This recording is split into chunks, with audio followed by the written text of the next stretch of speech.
Okay, so our topic today is about product rule for differentiation. This is the formula for product rule for differentiation. So let's say, for example, we will take the derivative of uv, that is udv plus dvdu rather. Okay, so let's say, for example, we need to find the derivative of, so let's say our function is x squared plus 4 times the quantity of 3x plus 2x minus 5. So how do we get the derivative of this function?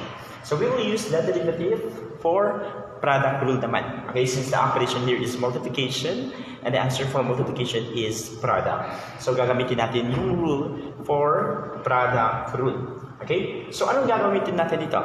We need to know what is your u. We need to identify what is your dv, we need to identify what is your v, and we need to identify what is your du.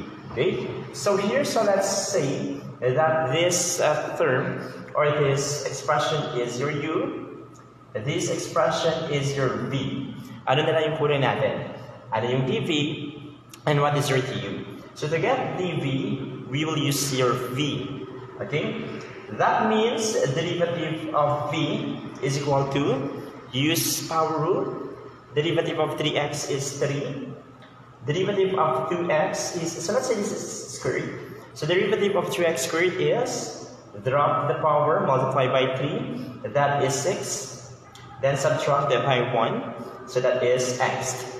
So derivative of x is 1 times 2, that is 2. Therefore, derivative of v is 6x plus 2. So how about derivative of du naman, of u? So we will use u to find the derivative of u. This is your u. Derivative of x squared is 2x. Derivative of 4 is 0. Since constant rule, derivative of any constant is equal to 0. So meron na tayong u, meron tayong v, meron tayong du, meron na tayong dv. Now, we need to find the derivative of this using this formula. So derivative of your function is equal to u. Ito yung u natin, so copy natin. X squared plus 4 multiplied by dv. Our dv is 6x plus 2 plus your v, which is 3x squared plus 2x minus 5 multiplied by du, which is 2x. Okay, so ito na yung ano natin. u dv plus v du. Then we will simplify. Distribute na natin. X squared times 6x is 6x cubed. X squared plus times 2 naman is 2x squared. 4 multiplied by 6x is positive 24x. And 4 times 2 is positive 8. This is now the expanded form of x squared plus 4 times the quantity of 6x plus 2. Moving on. Distribute naman. 3x squared times 2x is 6x cubed. 3x squared. Okay, we're now done with this expression, with this term. Next is 2x multiplied by 2x, that is 4x squared. The negative 5 times 2x is negative 10x. Then, combine line terms. So, descending order tayo. Magsisimula tayo sa cube. So, we have 6x cubed. We have also 6x cubed, that is 12x cubed, followed by squared. Ito yung squared natin, and another squared.